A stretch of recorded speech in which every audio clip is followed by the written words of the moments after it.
आज आप लोगों को एक्सरसाइज 2.2 का मैथ्स बताने जा रहे हैं, क्लास 8 का। चलिए देखते हैं क्वेश्चन नंबर 1। आप जब भी वीडियो देखें तब अंत तक देखें, तब आप मैथ को अच्छी तरह से समझ पाएंगे और अपना क्वेश्चन हल कर सकते हैं। ठीक है, चलिए बनाते हैं, सॉल्व करते हैं। तो x बटा 2 है और 5 और 2। यहाँ पर देखते हैं कि x बटा 3 और x बटा 2 दोनों एक जाति आए तो एक जगह कर देते हैं, और 1/5 और 1/2 को एक तरफ कर, 4 को एक तरफ कर देते हैं। तो x बटा क्या हो गया आपका यहाँ पर 2, और ये आ गया इधर, तो यहाँ प्लस छिपा हुआ है, माइनस हो गया, x बटा क्या हो गया 3। ठीक है, अब इधर बराबर का चिन्ह है, बराबर हो गया, यहाँ आपका 1/4 है तो 1/4 हो गया, 1/4 हो गया, और ये -5 है तो माइनस इधर आ गया तो कितना हो गया, प्लस 1/5 हो गया। अब बटा का जोड़ घटाव जैसे बनाते हैं उसी तरह बनाए हैं। ठीक है, चलिए तो अब यहाँ पर बनाते हैं, 3 और 2 का लसर कितना हो जाएगा 6, तो 3 दूनी का 6, 3x हो गया, यहाँ पर माइनस हो गया 3 दूनी का 6, 2x हो गया, यहाँ पर बराबर हो गया 5 का 20। जैसे हम लोग जोड़ का बनाते हैं ठीक उसी तरह बनाना है। 4 5 20, 5 से 1 से गुना हुआ 5, प्लस 5 का 20, 4 से गुना हुआ 4। ठीक है, अब यहाँ पर फिर बराबर का चिन्ह देते हैं तो कितना आ रहा है हमारा, 3 में से 2 घट गया 1, 1 से 1 नहीं लिखा जाता है, केवल 1 से लिखते हैं, इसे बटा हो गया 6। ठीक है, बराबर यहाँ पर 5 4 कितना हो गया 9, बटा में कितना हो गया आपका 20। ठीक है, अब यहाँ पर आगे बढ़ते हैं तो कितना हो जा रहा है, x को निकालते हैं, 6 उधर जाएगा, बाटा में है तो बताया है ना कि उधर जाता है तो क्या हो जाता है, गुना में हो जाता है। जब उधर गया तो कितना हो गया 9 गुना हो गया 6, बटा हो गया 20। अब इसको कटाएंगे, 3 दूनी का 6, 10 दूनी 20, बराबर कितना आ गया आपका, x बराबर 9 तिया 27, 27 बटा क्या हो गया 10। ठीक है, इसको दशमलव में बदलना चाहेंगे तो 2.7 इसका आंसर आएगा, वैसे 27/10।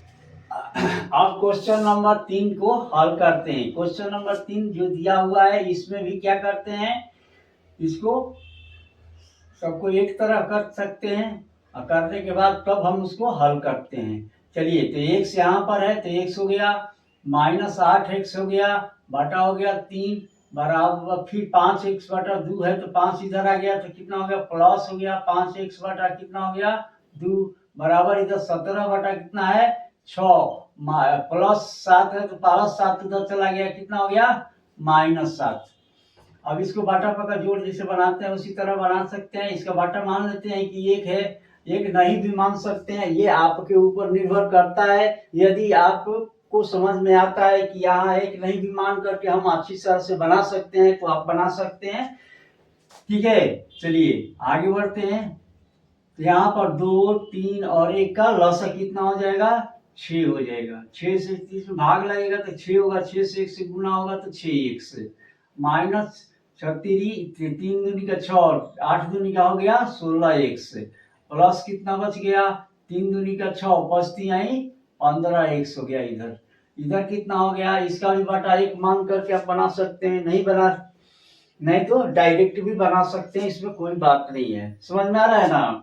ठीक है, तो यहाँ पर लिखते हैं 6 से भाग लगेगा तो कितना होगा 1 होगा, और 1 से 17 से गुना करेंगे तो 17 होगा, -7 है तो 7 हो गया, 7 बाटा कुछ सही है नहीं तो डायरेक्ट गुना कर देते हैं, 42 है।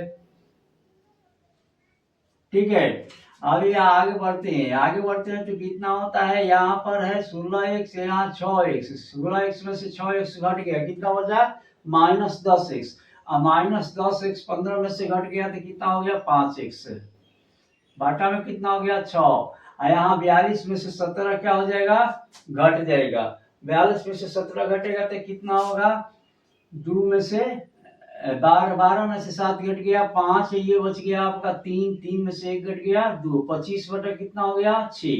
देखिए दोनों तरफ बटा में 6 है, तो हम इसको दूर कर सकते हैं, कटा सकते हैं, कोई बात नहीं है। यदि कटा नहीं सकते हैं कटाकर भी बना सकते हैं, नहीं कटा रहे हैं तो भी बना सकते हैं। तो चलिए हम कटा करके बनाते हैं, क्योंकि ये आसान हो जाता है, कटाने पर आसान हो जाता है। 6 इधर से भी कट गया, बच गया कितना 5x। 5x बराबर कितना हो गया 25। इसलिए यहाँ पर हम क्या बोल रहे हैं, x बराबर कितना हो गया, x बराबर आपका हो जाएगा 25। यहाँ पर गुणा का संबंध है, पहले भी बताए हैं, पहले हिसाब जो बताए हैं उसमें भी बताए हैं। 25 बटा कितना हो गया 5। अब ये कट गया तो कितना हो गया 5 बचा 25, इसलिए x का मान कितना आ गया 5। इस तरह से यहाँ पर इसका आंसर कितना आ गया हमारा 5 चाहिए, -5। हाँ यहाँ पर -42 है, -42 होगा, -5 होगा, चलिए यहाँ पर -5 हो गया। अब यहाँ पर आते हैं, क्वेश्चन नंबर 6 को हल करते हैं। क्वेश्चन नंबर 6 को हम इस तरह से हल करते हैं, m है यहाँ पर, तो m यहाँ पर रखते हैं, डायरेक्ट इसका बाटा बका जोड़ जैसे जोड़ते हैं उसी तरह से बना लेते हैं। तो इसको क्या करते हैं, बाटा में हम मान लेते हैं इसको, इसका बाटा यदि 1 मानते हैं तो 1 और 2 का लघुत्तम कितना हो जाएगा 2 हो जाएगा, 2 से इससे गुना हो जाएगा तो 2m हो गया। माइनस है, क्योंकि माइनस यहाँ भी है माइनस यहाँ भी है, 2 कट गया, माइनस और माइनस मिलके प्लस हो जाता है, यहाँ पर m हो जाएगा, m माइनस हो जाएगा, माइनस माइनस +1 हो जाएगा। अब बराबर इधर हो जाएगा, फिर जैसे इसको बनाए ठीक उसी तरह से 3 हो गया, 3 से भाग लगेगा कि तो 3 होगा, 3 से 1 गुना होगा 3, माइनस कितना हो गया m, माइनस माइनस मिलके प्लस क्या हो गया 2। अब इधर हल करते हैं, यहाँ तक आप लोग समझ गए। अब आगे बढ़ते हैं तो m से घटाए गुना किए, घटाएंगे तो क्या होगा m होगा, प्लस क्या बचेगा 1 बटा क्या हो गया 2 बराबर क्या हो गया, यहाँ 3 हो गया, 3 2 कितना हो गया 5 हो गया, माइनस हो गया m बटा हो गया आपका 3। ठीक है, अब इसको आगे बढ़ते हैं तो हम क्या पाते हैं, क्रॉस मल्टीप्लिकेशन द्वारा इसको हल कर लेंगे। क्रॉस मल्टीप्लिकेशन का मतलब क्या हुआ कि तिरछा तिरछी गुना, m ऊपर वाला से इसके अंश से इसके हर से, इसके हर अंश से इसके हर से गुना करते हैं इस तरह से। ठीक है, तो इस तरह से गुना करते हैं तो पाते क्या है कि इधर हो गया 3m प्लस हो गया 3, अब बराबर इधर करते हैं तो 5 दूनी का 10 माइनस हो गया 2m। अब m को एक जगह करते हैं तो m को एक जगह करते हैं तो 3m प्लस क्या हो गया 2m, अब बराबर हो गया 10 माइनस क्या हो गया 3 बराबर। अब देखते हैं क्या, तो 3m और 2m कितना हो गया 5m बराबर कितना हो गया 10, 10 माइनस 3 कितना हो गया 7। तो m बराबर कितना हो जाएगा, m बराबर हो गया 7/5, क्योंकि इसको जानते हैं ये 5 उधर जाएगा तो क्या हो जाता है बटा में हो जाता है, इसलिए m बराबर कितना हो जाता है 7/5। ये क्या हो गया आंसर। इस तरह से आपके क्लास का ये पूरा क्वेश्चन अर्थात एक्सरसाइज 2.2 का 3 क्वेश्चन मैंने हल किया है। बाकी सभी क्वेश्चन आप अपने हल करेंगे तब आप सीख पाएंगे। Thank you.